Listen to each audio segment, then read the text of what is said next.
Well, while we were in the south part of the state, we thought we'd check out some of the horticulture down here. And today we're at Jamberry Farm around Madill, Oklahoma, and we're visiting with owners Alan and John Away. Hi. Thank you so much for inviting us here. Thank you. So now, how long have you all been in the business here? This is our third season of strawberries, and we've started in the fall of 1997. Great. Now, you grow several other crops besides strawberries. This is kind of the first one of the season here? Yes, this is the beginning of our season. We start with strawberries in about April, May. Then we move, after strawberries, we move into blackberries the 1st of June. Then at the mid-June, we get into our vegetable crops, and our vegetable crops go most of the summer.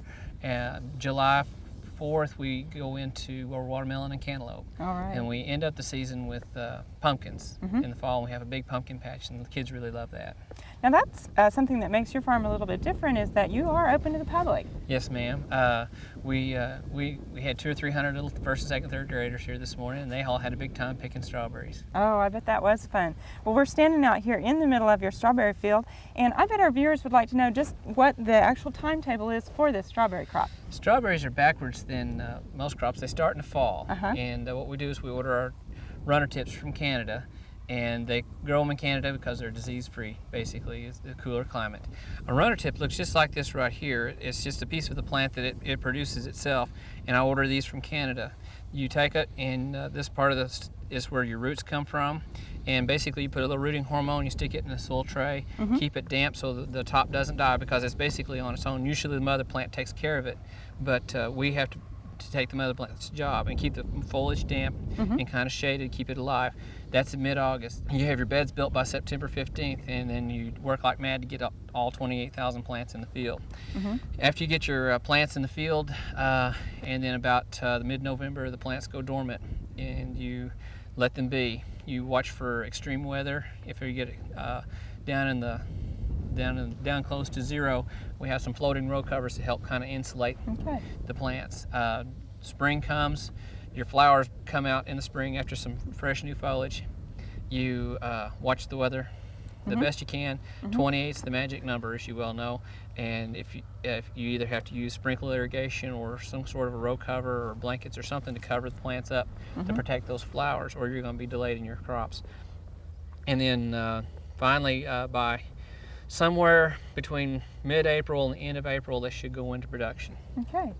Well, now the way you've got them set up, we've got strawberries here, and you've got 2 plants per row. That's right. The row is approximately 36 to 40 inches across, and then I have 12 inches between plants in all directions, up and down the row and across the row. Okay. And you've got the black plastic on top. And the black plastic does several things for you. First of all, it keeps your moisture in the soil. It keeps your from evaporating on you.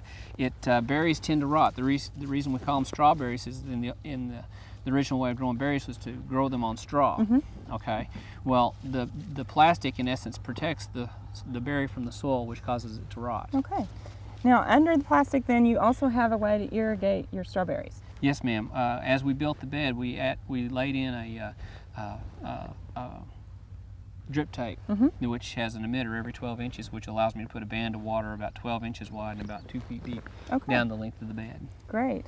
And so now you grow strawberries basically as an annual crop then, right? Yes, ma'am. Oklahoma summers are really hot. It takes disease and moisture to produce.